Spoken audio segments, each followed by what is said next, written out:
I'm Mary Lynn Dell, and I am the chair of the APA Caucus on Religion and Spirituality.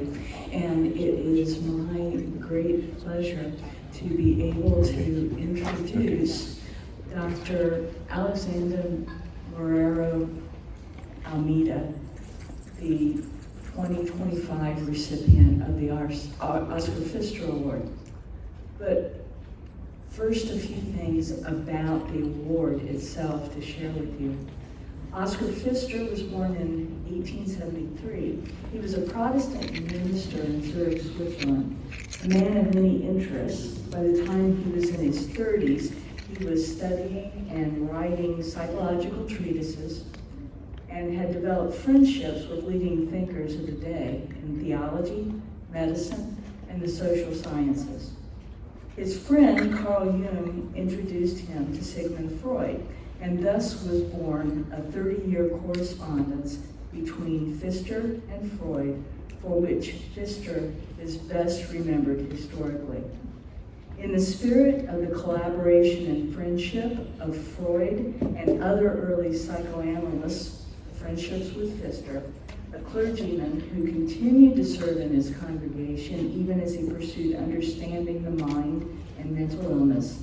In 1983, the American Psychiatric Association and the Association of Professional Chaplains jointly established the Oskar Pfister Award to honor individuals who have made significant contributions to the interface of religion, spirituality, and psychiatry.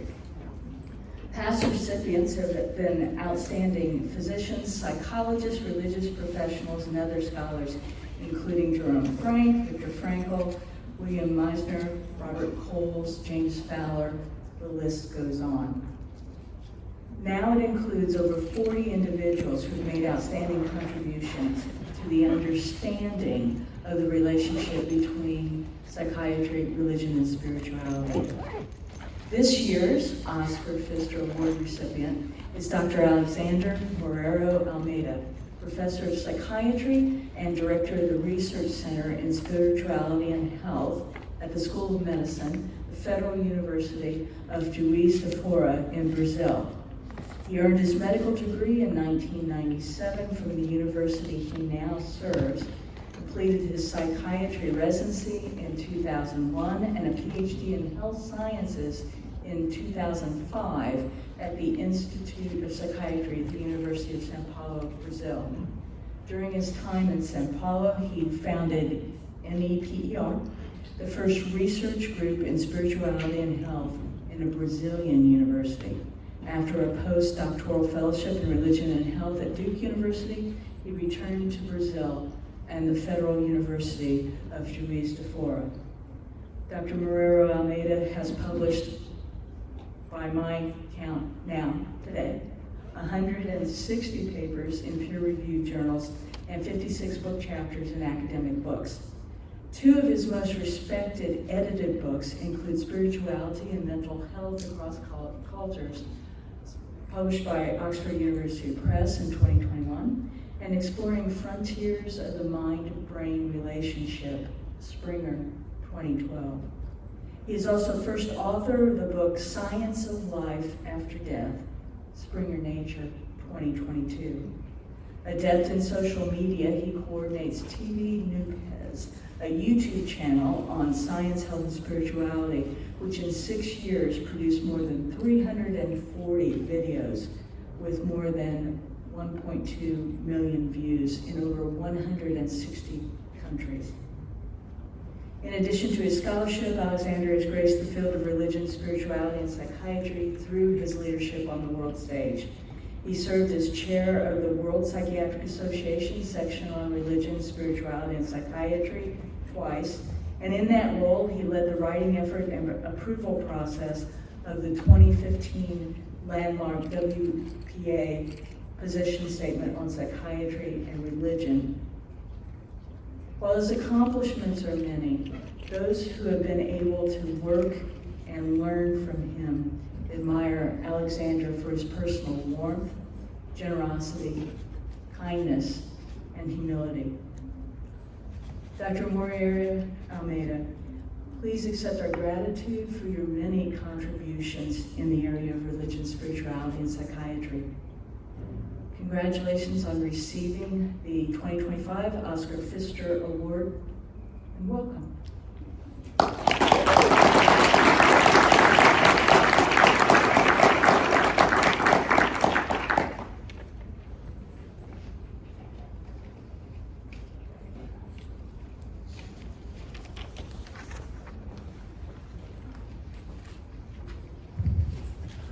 Good afternoon, everyone.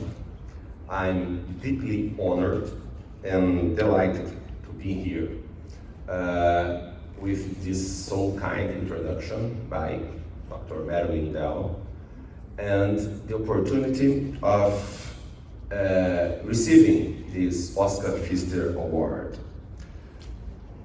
This is a very important moment to me because throughout the years, most of my mentors and my inspiration in psychiatry and the field of psychiatry and spirituality were the previous awardees. For example, Viktor Frankl, Harry Koenig, Robert Cloninger, and Pargament. And today is also a very special day.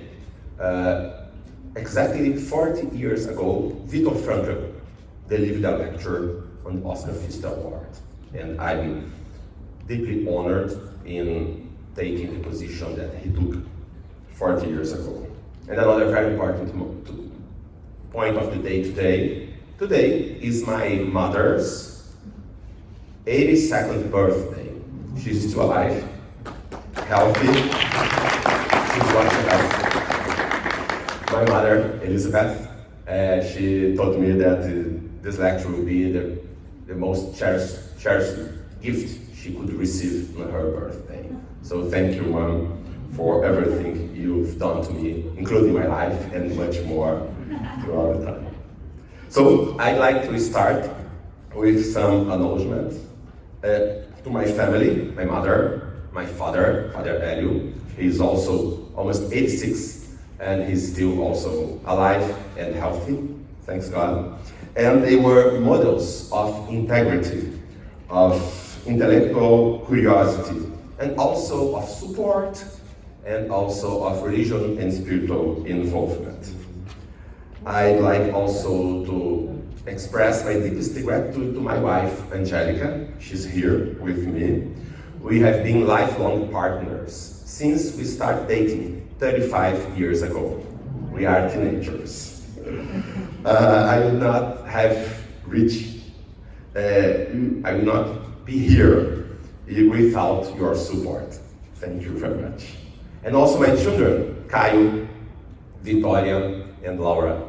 They have been essential inspiration to my life and also a motivation to be better, to be a better person and to help to contribute in the world. I'm very glad that Caio and Victoria are already involved in the field of spirituality and mental health, doing great jobs. And also I'd like to thank my masters and my mentors, both in religion and spiritual aspects, my spirit development in my life, my friends, Dimas, Cosme, and Silvio Chibeni have been essential for me to present the perspective that faith and reason can come together and the importance of investigation, scientific investigation of spirituality. And also my mentors in medicine and science, since my medical school, Angela Goner, Julie Shebley, Homero Valada, and my postdoctoral mentor, Harry Koenig. My colleagues at NUPS, our research center in spirituality and health in Brazil, at the Brazilian Psychiatric Association, especially Antônio Geraldo, Bruno Mosqueiro, and Mariana Costa.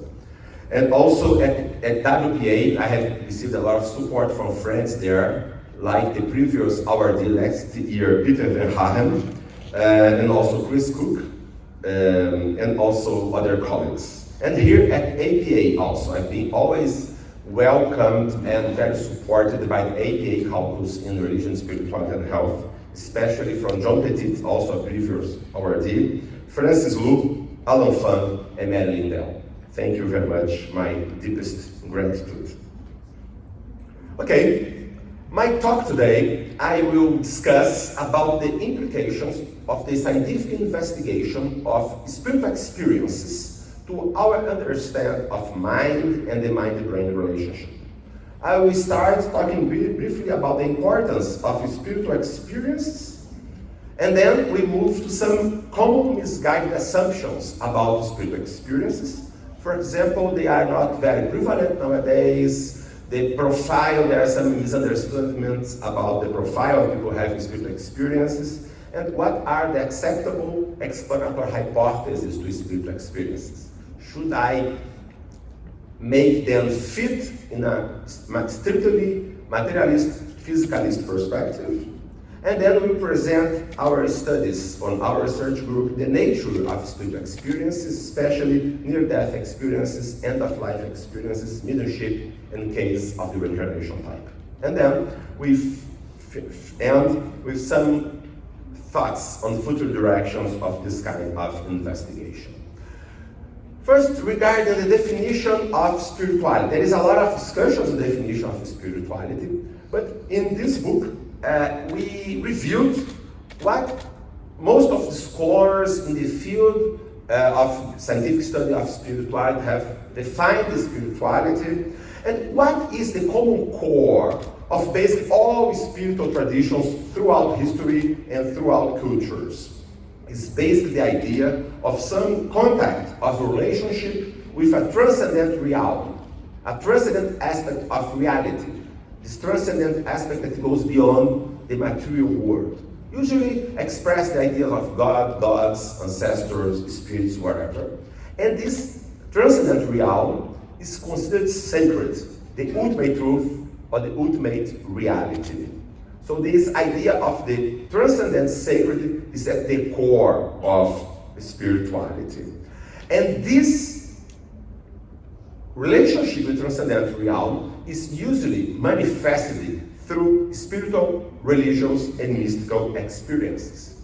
These experiences are usually called spiritual, religious, or mystical exactly because the people who have this experience claim some contact with this transcendent, immaterial, or supernatural aspect of reality. And also they all talk about that is some kind of access but this ultimate reality, this noetic aspect, as William James put. So many scholars in the last century have emphasized this aspect of spiritual reality, or spiritual experiences, and how they are at the base, at the ground, the foundation of the beginning of spiritual traditions, and also to keep these spiritual traditions alive. And even, this is one study that we performed in a fairly representative sample of Brazilian population, more than 1,000 people. We found that people having spiritual experiences are much more prone, much more likely to convert to a new religion, usually a religion that foster or emphasize or accept more their spiritual experiences, and they are much less likely, in the bottom, much less likely to become non-religious or non-spiritual. So it provides some evidence exactly about the importance of spiritual experiences, to have spiritual beliefs, and even to switch to other spiritual areas. However, spiritual experiences have been neglected for so long in the academic study of religion and spirituality. There has been a focus on beliefs and behavior. That's important, of course, religious and spiritual beliefs and behavior. However, it's hard to understand spiritual beliefs and behavior without spiritual experiences, because spiritual beliefs and behaviors are usually grounded in spiritual experiences. Leo Tolstoy made a very interesting metaphor, trying to understand the spirituality or the religiosity of people without understanding the spiritual experiences. It's like you try to analyze some people dancing, couples dancing, without listening to the music. It would not make sense. People would seem crazy. They are having strange movements. Probably they are psychotic or something like that. Unfortunately, we know our history in psychiatry has pathologized for so long this kind of experiences. However, it seems that sometimes one of the causes of this neglect regarding spiritual experiences is exactly because these experiences talk about some sort of non-materialistic perspective, some contact with a transcendental realm of reality. And sometimes, for too long, the academic environment has become uncomfortable to deal with this experience. However, we should not cut reality to fit our theories, our hypotheses. On the opposite, our theories, hypotheses should be enlarged to encompass their reality. Okay? So this has been the focus of my career. My first study in spiritual experiences was exactly 30 years ago, 1995. I was still a medical student, and then I was very interested in understanding how can we have a scientific approach to spiritual experience. So this has been my focus throughout these 3 decades, and I will present here some of the main ideas that we have developed and main findings of our investigation. And as I said, the spiritual experience are often at the base of the belief in the transcendent. But there are several hypotheses to explain the spiritual experiences. They could be perceptual problems, hallucinations. They could be based on cognitive distortions or psychological needs. Or they could be social cultural constructions that are taught from one generation to another. These are usually the most common explanations that we have, and of course they are very, very important. However, all these explanations are explaining away spiritual experience in terms of something else. But what about if the spiritual experience has some ontological reality? They are actual glimpses or contact with a transcendent realm. Is it possible that science investigates this? This is one of the topics, our talk later. But I will start with some common misguided assumptions regarding spiritual experiences. So the most common are, they are not a subject of respectable scholarly research, they are rare, they are related to mental imbalance, they are reported by exotic cultures, superstitious, uneducated elderly women. I cannot say how many prejudices we have in just one sentence. They have been fully explained through conventional hypotheses, and then our investigation should be based on methodological exclusion of the transcendent. So we will address each of these. We have addressed this throughout our career, and I will present some of this. So the first, this is not a subject of respectful scholarly research. We know actually nowadays that since the birth of the Western civilization, the Western rationality, like in ancient Greece with Socrates, Plato, Aristotle, Pythagoras, all of them were deeply spiritual people using rationality to address the spiritual dimension. And also the scientific revolution with Francis Bacon, Robert Boyle, Galileo Galilei, Isaac Newton, all of them actually were strongly devoted to investigation also of spirituality and connections with science. And we have also investigated and published papers in some key scholars that have deeply investigated spiritual experience. For example, William James, one of the founders of scientific psychology, as I said, Viktor Frankl, and Alistair Hart. Sir Alistair Hart was a very prominent zoologist at Oxford University, and in the end of his career, he received an advice. When he started his career, he was advised that you should not investigate spiritual experience now, otherwise you will ruin your career. Just after, in the end of his very successful career as a zoologist, he had the courage and the background to be able to investigate spiritual experiences. it's very good that we are not in those times anymore. We can start our careers investigating spiritual experiences. And all these authors were not also committed to a strictly physicalist, materialist perspective of human beings or of spiritual experience. All of them take seriously the possibility of the ontological reality of these spiritual experiences. More on this later. The second misconception, these experiences are very rare. This is that previous, same sample that I said previously, a fairly representative sample of Brazilian population, 1,000 people. We asked them if they have had any deep spiritual experiences throughout their lives. And we found here in the left, only 6% had zero spiritual experiences. So, these spiritual experiences are not anomalous experiences. Actually, anomalous is not having spiritual experiences. There are several studies also here in the United States showing very similar findings. And even in Europe, in many other places. So many people have many of these experiences throughout their lives. And just to give an example, what kinds of experiences? For feeling the presence of the dead. 50% have already felt the presence of the dead. There is a Pew Research Center survey here in the US published 2 years ago with exactly the same figures. 50% of Americans have had some contact with a deceased person or personality. Or sense of union with God or something higher, 70%. And what about 1/4 of the population have this frequently? So these experiences are extremely frequent, but they have been for so long denied or neglected in our academic environment. The third misconception, these experiences are reported only by exotic cultures, superstition, and educated elderly women. Actually, sorry about that, okay? But we know that it's very common, this prejudice.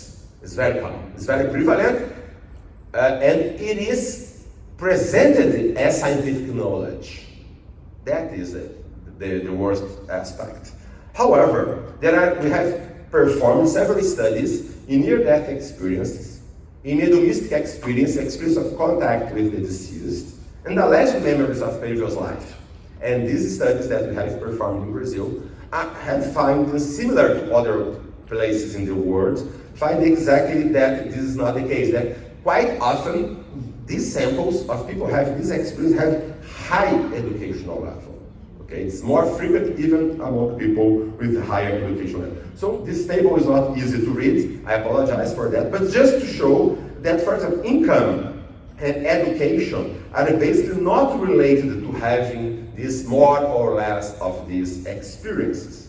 And even age, although some experiences have been more frequent among those who are older, for example, mystical experience, however, it's reasonable that a person who has lived longer had more chance or time to have spiritual experiences. So it's quite reasonable about that. And yes, women tend to report more frequently spiritual experiences. It's not clear yet if women actually have more spiritual experiences, or if they are more open to this experience and do not dismiss them and attribute this experience to a spiritual source. This is something important to be investigated.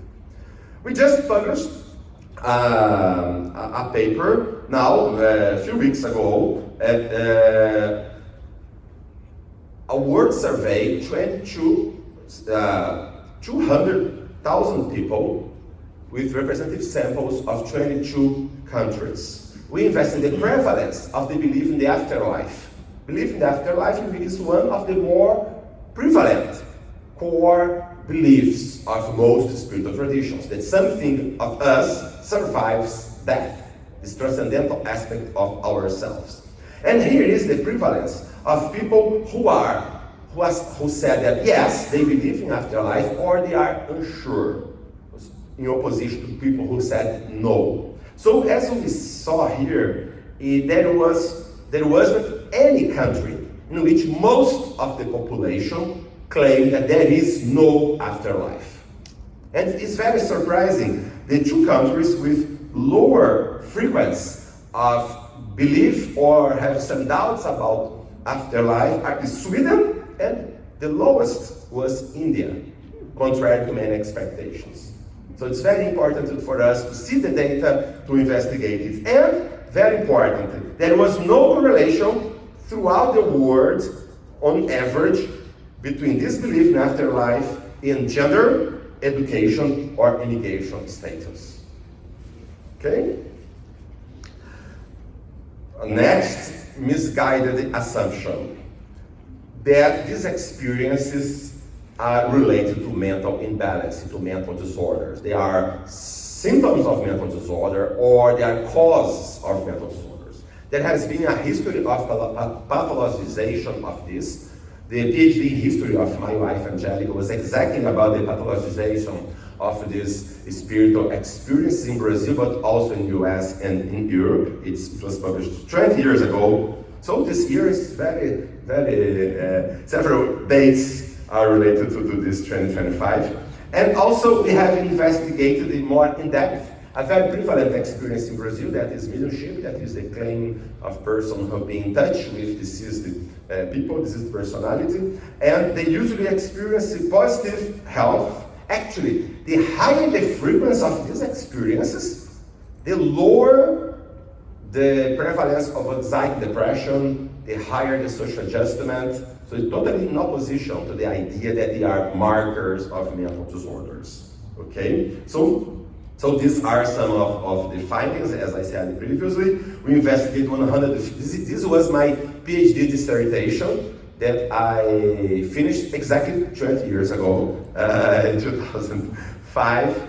And we had 115 mediums, and they had a very low prevalence of common mental disorders, okay? And also there was a negative correlation between symptoms of anxiety, depression, and the full trance experience or even the auditory hallucinations. So they were not related to higher,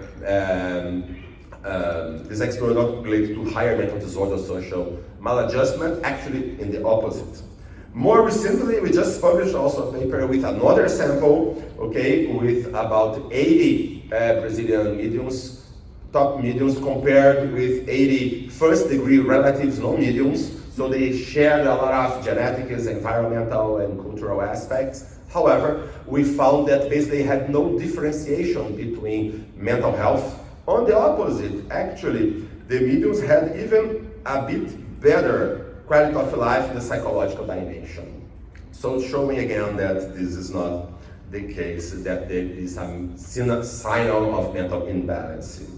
We also, but there is a very tricky thing, that is when we have spiritual emergencies, when the spiritual experiences are emerging, when people start having spiritual experiences. Quite often, these experiences may be distressing, especially if people don't have a cognitive framework to make sense of this experience, or if they don't have a social support from their environment. And here we investigate 115 people who seek help in spiritist groups and religious groups because of their anomalous experiences. Okay, these people, they had higher levels of anxiety symptoms, anxiety disorders. However, they did not have higher levels of psychotic disorder and things like that. And the experience that they had, we used to hear the names that they use to it. They call clairvoyance, that means actually visual hallucinations, auditory hallucinations, out of body, precognition. So they have all these experiences, they have been disturbed by this experience, but usually not by the experience in itself, but what it could mean. So usually it is because they usually think that these experiences are indicators of mental imbalance or demonic influence. So neither is good. So people are very anxious about this. But we did a 1-year follow-up in this sample and tried to see which would be the predictors of worse worse or better quality of life 1 year later. And what was very interesting, the frequency of these unusual experiences was not a predictor of quality of life. It doesn't matter how much they had spiritual, auditory hallucinations, visual hallucinations, other these anomalous experiences. The predictor of worse quality of life 1 year later was cognitive disorganization. That means these are more related actually to psychotic disorders. So exactly, so if they have other symptoms of psychosis, for example, this can be indicator of a psychotic or a mental disorder. And the other side, the main protective factor was self-directedness, a character trait, a kind of strength of ego, okay, was a protector. So, and we also have published some case reports on this. This is a case report for an important Brazilian spiritual leader, Frankl, who has passed away last week, actually 98 years old. And it illustrates very well this, what we have found in these studies. Because he started having spiritual experience and seeing things, having recognition, whatever, when he was a young child, since 4 years old. The family did not accept it, so he felt ostracized. He kept it to himself. He kind of simulated this experience, but he had a regular development. He went to school, he started to work very early, but in the end of adolescence and beginning of adulthood, he was accepted in a spiritual group that helped him to make sense of this experience, and then he had a very fruitful life. So this is very important. He had no disorganization, negative symptoms of functional impairment. That would be more indicators of mental disorders. Okay? And based on this, we have developed some guidelines to help us in make the distinction between spiritual experience, healthy spiritual experiences, and mental disorders. We were part of the ICD-11 task force on dissociative disorders to make these distinctions on pathological dissociation and healthy dissociation, and also the Brazilian Psychiatric Association published recently a guideline. How can we integrate spirituality and clinical practice in terms of taking spiritual history, but also the differential diagnosis. Basically, what is suggestive of a healthy spiritual experience? There is no symptom of other psychiatric symptoms. The main idea is just the sensorial experience of seeing, hearing things, or even having thought and feeling insertions were not predictor of mental disorders. But other indicators of manic syndrome or psychotic syndrome would be, for example, paranoia, mania, negative or cognitive symptoms. Also social and occupational impairment, and the invasive character in the individual's daily lives. Okay? And as I said previously, if the religious background of the person accepts or not is not a decisive criteria.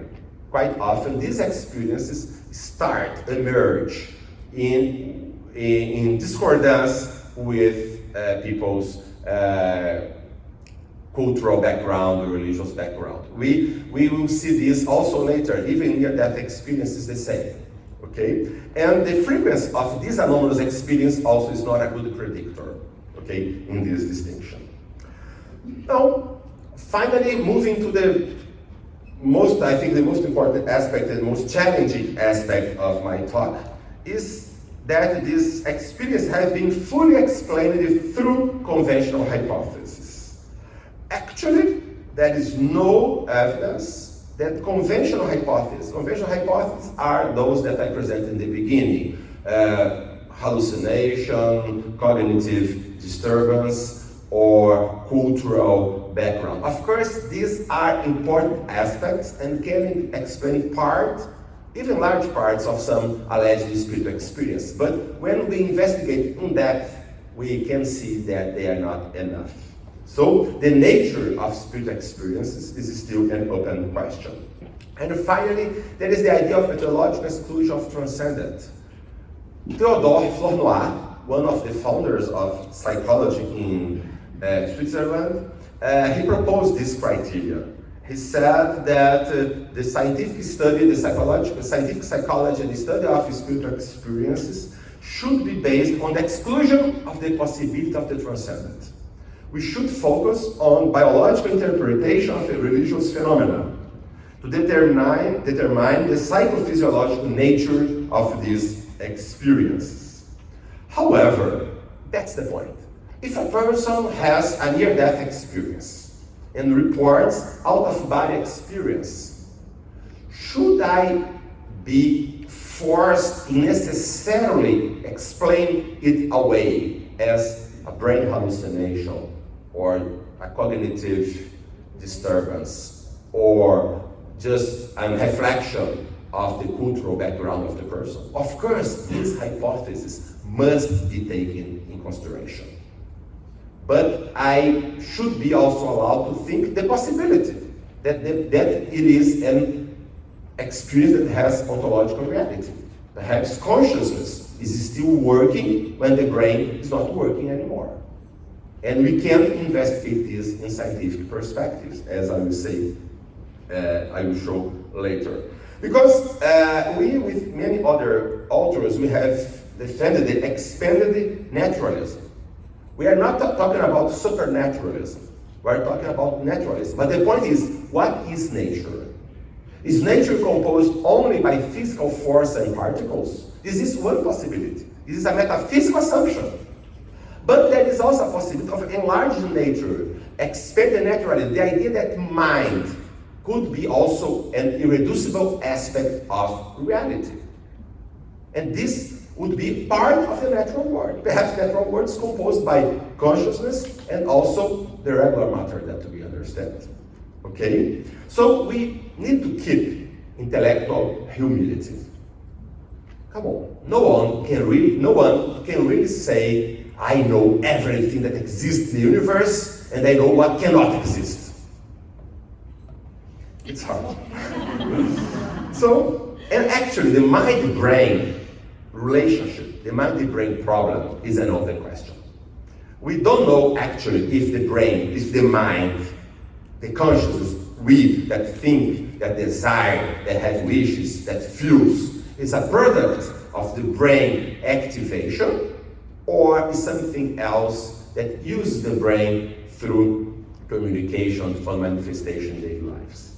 So the idea of methodological exclusion of transcendent has been rejected by many of the key authors in our field, starting by William James, for example, and many authors until nowadays. But it's even interesting that even Theodore Flournoy, who had proposed the methodological exclusion of transcendent, few years later, he praised a book from Frederick Myers, a scholar from Cambridge, that published a book, Human Personality and Its Survival of Bodily Death, exactly about scientific exploration of spiritual experiences suggesting survival of consciousness after death. Exactly exploring the transcendent. So Flournoy himself praised a book that was in opposition to his previous idea of methodological exclusion of the transcendent.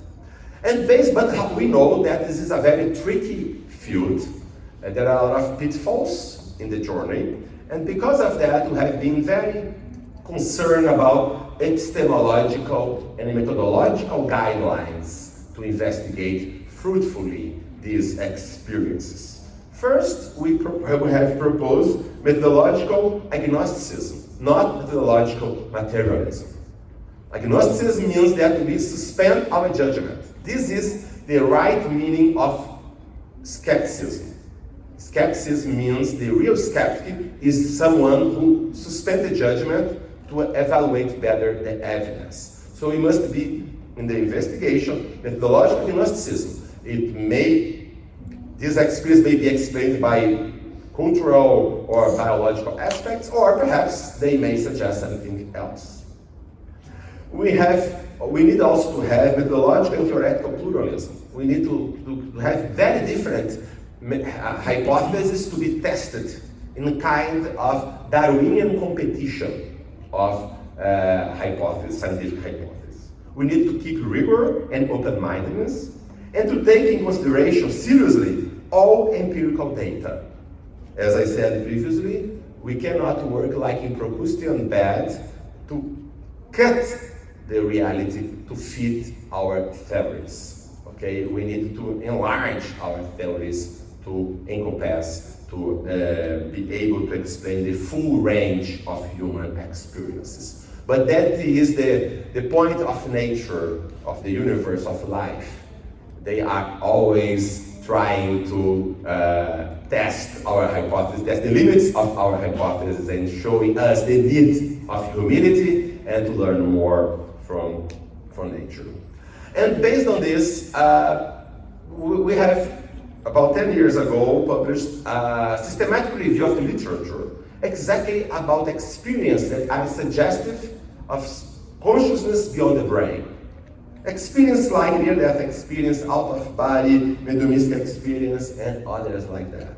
We found at the Web of Sight database, one of the most rigorous scientific database that we have for scientific papers, we found almost 2,000 papers investigate these kinds of experiences, and these papers have the impact factors similar to other mainstream topics. So there is a lot of study and investigation out there.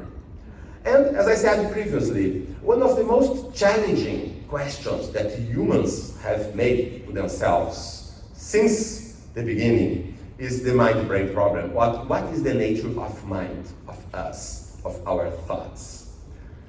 Does brain produce mind, or is it a filter for mind manifestation? However, many misconceptions are widespread. We have published also a systematic review of many of the key psychiatric journals. This is the paper, is English, in which reviewed, made a systematic review of many of the key psychiatric journals about the papers that discussed the mind-brain problem.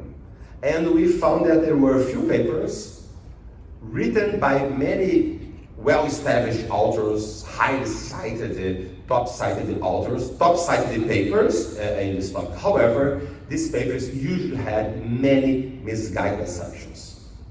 One of them is a strong emphasis in clearly stating as a plain fact that the physicalist perspective, the brain produces mind, period. Anyone, no learned person will deny it. This is what's written literally in these papers. However, the evidence shows exactly the opposite. We'll discuss this later. And also, our views on the mind-brain problem has a large impact. We just published some papers on this, investigating, for example, if I believe that my mind is just the product of electrochemical activity of the brain, that means that I have no free will. Because I'm determined by the natures, the laws of physics, of chemistry, so free will is an illusion. We often see neuroscientists claim that, but they are claiming that based on the assumption that the mind is a product of the brain. So they are correct about this. However, if we deny free will, it has very severe implications through ethics and even to our patients. There are several studies interested in showing, for example, college students, then there was a trial, college students who were randomized, one group received a text from Francis Crick's book, Astonishing Hypothesis, exactly saying that our mind is just a product of the brain, there is no free will. And the other group read a more neutral text on neuroscience. In the end, they had to do an experiment, and they had a chance to cheat, to take more money that they would deserve in the test. And people who read the Francis Crick idea that there is no free will were more likely to not be fair in taking their share in the experience and then took more money. So it has a lot of implications and even interpretation about the nature of spiritual experiences. Because if we think that there is no transcendent aspect of human beings or of reality, so spiritual experience that claim some contact with the transcendental reality must be explained away in other terms, like culture, like biology, and things like that.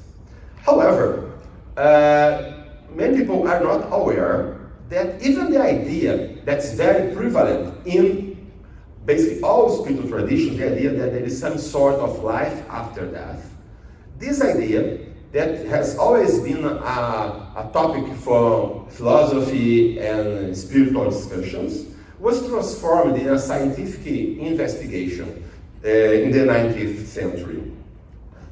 It was translated as a scientific question because they were able to find some empirical, verifiable consequences. The idea is, if the mind survives bodily death, there should be an evidence of persistence of mind activity. And what would be evidence of persistence of mind activity? Would be evidence of persistence of the character and memory. Character and memories, there is a lot of discussion on this, but character and memory are what identifies us as ourselves. The continuity of character and memory. However, most people in the scientific communities, in the religious communities, the general population are not aware about this investigation that has been performed so far. And this is exactly the topic of our last book, The Science of Life After Death, to present a general overview about the best available empirical evidence for survival of human consciousness after permanent bodily death. And this book was first published in English at Springer, and then we are glad that Springer decided to translate it to German. It's also available in Spanish and also in Portuguese. And despite the challenging subject of this book, to our knowledge, this book was the first time ever that a major scientific publishing house published a book about evidence of survival of consciousness after death. And we got actually very different reviews, book reviews, for many different areas, since the British Journal of Psychiatry, to journals in psychology, study of religion, in very different areas. And we are glad now in knowing that in 2023, the American Psychological Association also published a book in the same subject. It's called Death as Altered States of Consciousness, from Iwitz Barus from Canada. So there are two books discussing this evidence, and both books conclude that the evidence points actually to the possibility that mind is something beyond the brain that can survive brain's death. And we start the book exactly discussing some arguments against survival. For example, the idea that neuroscience has proved that the brain generates the mind.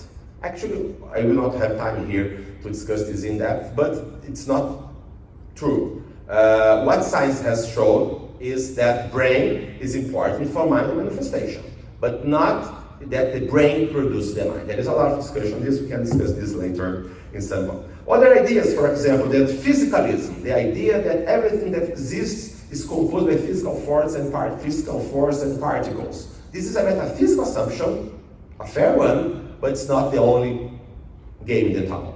There are other possibilities. It's not true that science requires physicalist perspective. Actually, most of the founders of science did not accept physicalism. So this is not. So the major idea is that the field is still open to many different possibilities. There is no logical or scientific prohibition to the idea of survival of consciousness after death. And then we review the evidence in studies on out-of-body experience, near-death experience, apparitions, mediumship, and court, case of the reincarnation type. And we performed a bibliometric study about the studies on near-death experiences, and showing that there are many studies on near-death experiences. Unfortunately, many of them are not, like in any other area, are not of the best quality, but there are very good studies also available. And we just finished a study with 216 people in Brazil, all over the country, who had near-death experiences. In this sample, 63% had at least college education. They had high levels of happiness, low depression, and anxiety. So these are data that challenges that preconceptions that we had discussed previously. For 77%, these experiences were totally pleasant. 73% had no knowledge about near-death experience. And to almost 60%, the experience challenged their previous belief. That is very important. So the experience did not fit well what were their previous beliefs, no matter if they were materialist, atheist, or if they had some religious background and they imagined the afterlife in other ways, different than what they actually had the experiences. For 84%, this experience had extreme of a lot of impact in their lives.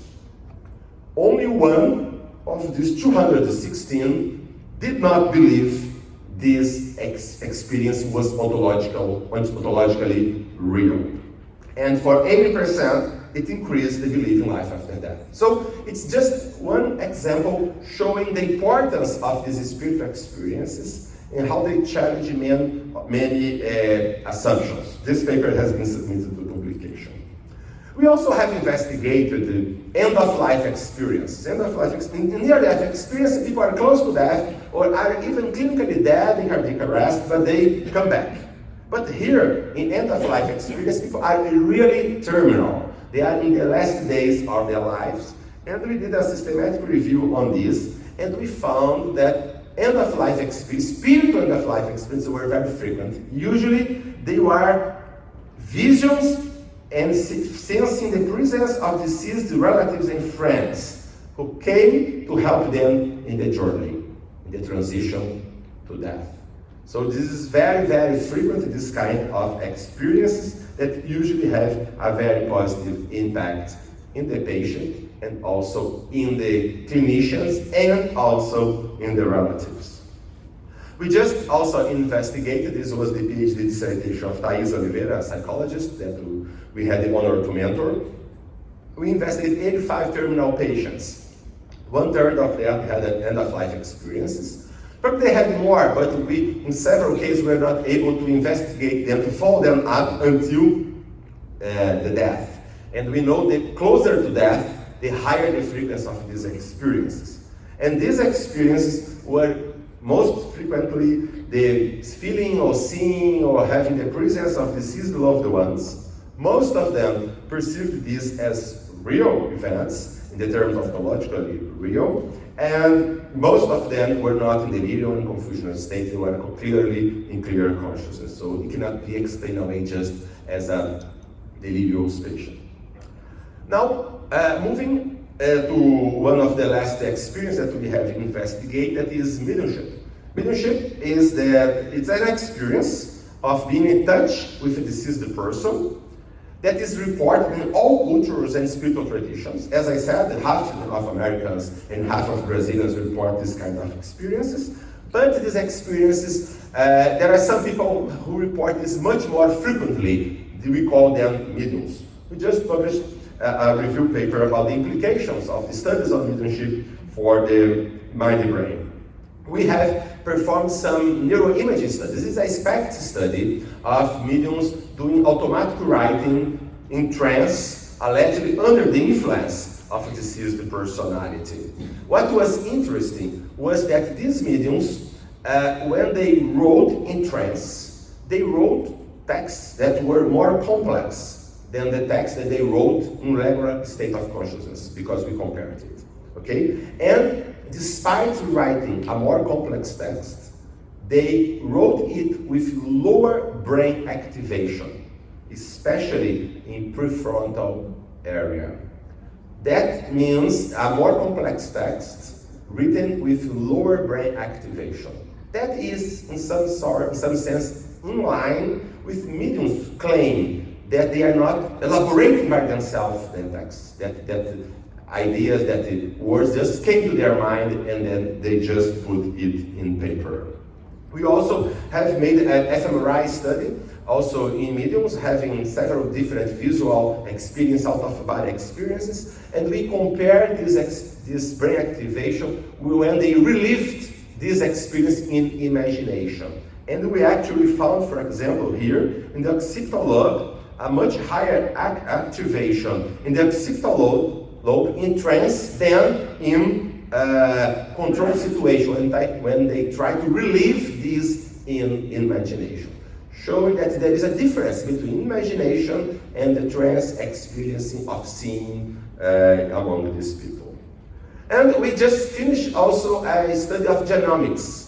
We investigated exome. Exome are the full genes, full genome that express proteins, that codes for proteins, the whole proteins in our body. And we try to investigate if the very gifted mediums had some alterations, some mutations in genes that were not present in their first degree relatives, non-medium. So the two samples very similar culturally, biologically, but one was medium, the other was not medium.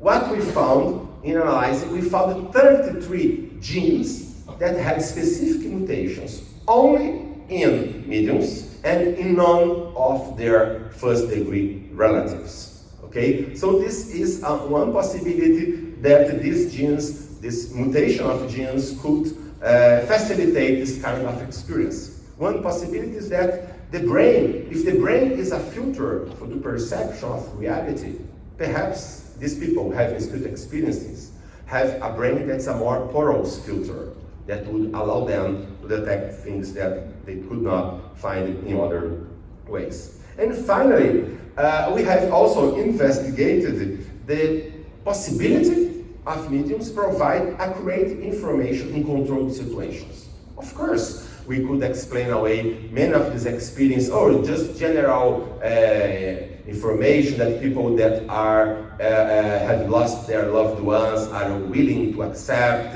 as a proof of survival or things like that, or tricks, frauds. We know that all of this exists. However, there has been many well-controlled studies for more than 100 years. And we have published this, some retrospective study that we investigate this in a Brazilian famous medium, Chico Xavier, but also we have performed controlled studies nowadays. And in these studies, we have found that these mediums produce reliable information about the deceased that could not be easily explained away by fraud, by coincidence, by chance. So we need to go further on this. So these are some of the recent studies that we have published on this. I will have no time to go in details about this, but this is one case in which we investigate in depth what kind of experience happened and what kind of precise information they produced. For example, just one example, in one situation, the medium produced 57 specific information about the deceased. We controlled by more generic information and things like that, and so we exclude them. So there were 30 information that were specific, correct, and that we could not find a way by which the medium could have access to that information. Okay, and there are many different examples. Just one example. The medium start to write a letter. In this letter, he started exactly that way. That was a boy, 12-year-old boy, who died from leukemia. Okay, writing a letter to his parents. My dad and my mom, to unlock Viktor. But this time, we don't need a password to love each other, to talk to each other. Viktor was the family password that they use for computer and internet. And they have never been previous contact previously. Okay, we have control to everything. And then in the writing, he wrote, "Wherever I can, I will play that joke. Frozen, clap hands." It does not make sense to us. However, we learned later that this children, this child, he had a very peculiar way to make fun of his friends. For example, instead of saying chicken, he said frozen, and then he clapped the hands. That was a very, very peculiar way of that young boy to make fun of his friends. And all of this is manifested in this communication. So these are some examples to make us think more about this. And finally, the last sort of investigation that we have performed are alleged past life memories, called case of reincarnation type. We just published a scoping review. There are actually more than 2,500 cases around the globe published in academic literature. Usually children, as soon as they start to speak, they start to claim alleged previous life. Of course, it may be fantasies. However, these memories usually can be traced to some real deceased person with very specific information. It quite often, this deceased person, the family of the children has never met this person. They live miles away and things like that. So there are many other aspects, not only memories, but also even personality traits, some phobias that matches the mode of death of the alleged previous personality. So these are very challenging data that also is related to a very common spiritual belief that is reincarnation. About 1/3 of the world's population believe on it.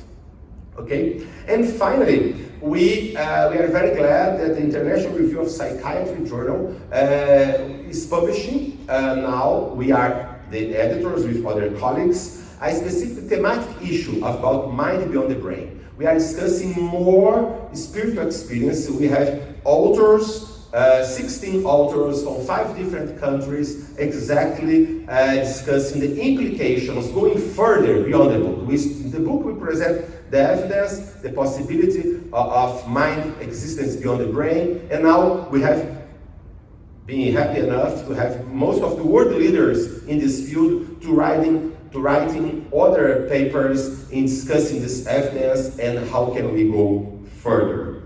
And finally, really my final words exactly, we have proposed a model, a hypothesis to make sense of these findings, that mind could not be just a product of brain activity, but can be something beyond that use brain for manifestation. So this scientific framework is based on the scientific evidence of these studies of spiritual and anomalous experiences. Okay? The idea is that there is an interactionist mind-brain relationship, that mind exists and may functions beyond the brain and surviving bodily death. The brain is a tool and filter for mind manifestation. And we have raised several research proposals to investigate this. For example, a very comprehensive investigation of what William James would call the good specimen of the class. William James always stimulates us to investigate the best examples of some spiritual experience when they are fully developed. So we need to investigate more these cases. Study more mind over brain phenomena, since placebo effects, psychotherapy, and other aspects of mind working over the brain. When we have free will beyond extreme social and biological factors. Viktor Frankl is an example, describes this in concentration camp. How the extreme physical and environmental situation were not enough to make some people behave in a certain way. So they exerted their free will against this. Also examples of veridical hallucination, when people have visions and hearing stuff that actually match some veridical information that the person cannot have access in regular ways. So these are some of the possibilities. So, in conclusion, spiritual experiences are at the core of spiritual traditions. Very prevalent and usually healthy. Can and have been scientifically investigated. Are hard to be fully explained by biopsychosocial factors alone, without considering the possibility of the ontological reality of this experience of the transcendental reality. and they are suggestive of a transcendent aspect of human beings. I'd like to thank you all for audience, for your attention. These are my contacts, my email, the YouTube channel. We have hundreds of videos on this topic. In my social media also, we are always presenting new research and findings on this. And also I have a very good news also to tell about the book, The Science of Life After Death.